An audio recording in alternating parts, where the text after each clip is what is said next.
नमस्कार शेतकरी मित्रांनो.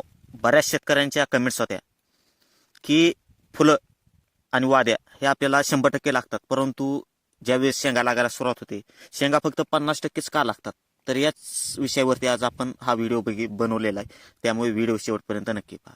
तर नमस्कार शेतकरी मित्रांनो, माऊली ॲग्रो या आपल्या यूट्यूब चॅनलवरती आपल्या सर्वांचं स्वागत आहे.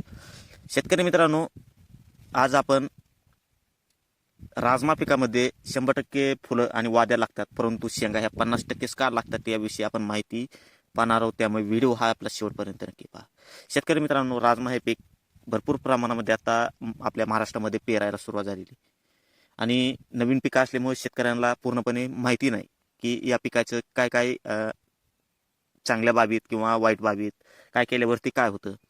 तर हा एक महत्त्वाचा प्रश्न आहे. तर याच्या मागचं आपण स्टार्टिंगपासून जर सुरुवातीला जर विचार केला आपण, तर राजमा ह्या पिकाचं तुम्ही खत व्यवस्थापन आणि पाणी व्यवस्थापन कशा पद्धतीने करता याच्यावरती तुमची फुलधारणा आणि फळधारणा ही अवलंबून असते. बरेच शेतकरी खताचा जास्त प्रमाणात वापर करतात किंवा कमी प्रमाणात करतात, पाणी जास्त प्रमाणात वापर करतात किंवा कमी करतात. त्याच्यामुळे देखील या प्रमाणामध्ये आपल्याला याचा फरक हा जाणून यायला सुरुवात होत असते. राजमा या पिकाला पाणी व्यवस्थापन हे चांगल्या पद्धतीने जर केलं तर ही तूट जी आपल्याला समस्या आहे ती दिसून येत नाही.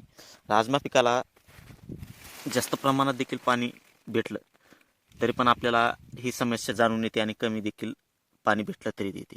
मग याच्यावरती आपण सुरुवातीपासून जर विचार केला, आपण काय काय उपाययोजना ह्या करू शकतो.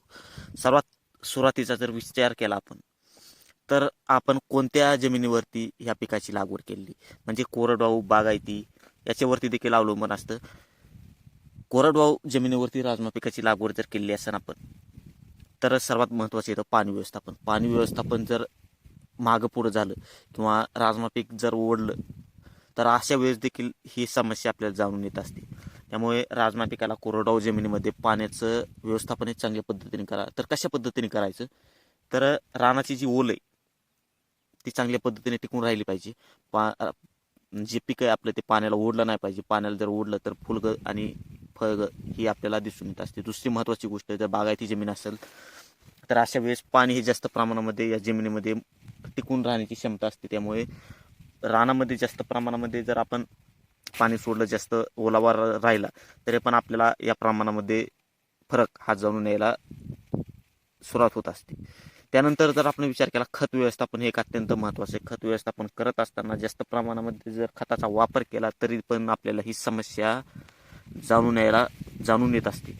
त्यामुळे खत व्यवस्थापन करतेवेळी देखील आपण काळजीपूर्ण खत व्यवस्थापन हे केलं पाहिजे. जास्त प्रमाणामध्ये खताची आवश्यकता या पिकाला नसते. शक्यतो पेरते वेळेस आपण खत टाकलं त्यानंतर दोन डोस आपण खताचे द्या. शक्यतो युरियाचं डोस द्या, पण परंतु युरियाचं प्रमाण जे असतं ते कमी प्रमाणामध्ये युरियाचा वापर हा केला पाहिजे. जास्त प्रमाणात जर युरियाचा वापर केला आणि पाण्याला जर मागं पुढं झालं तरी पण आपल्याला ही जाणून येते. आणि तुमचा जो प्रश्न सुरुवातीचा आहे 50% फळ का लागतं, तर राजमा पिकाचं सुरुवातीपासून जर विचार केला आपण तर असंच आहे. शेंगा किंवा फुलं हे 50% लागतात, परंतु आपलं 100% लागतात, परंतु फळ हे 50%च लागतं. हे खरं आहे. तुम्ही कोणतीही उपाययोजना करा, तुम्ही काहीही करा, तरी पण तुम्हाला फळ हे 50% ते 60% पर्यंतच आपल्याला दिसायला येतं. जर मी तुम्हाला याच्या मागच्या उपाययोजना ज्या सांगितल्या त्या उपाययोजना जर केल्या तर तुमचं साधारणपणे 60 ते 70% पर्यंत फळ हे लागू शकतं.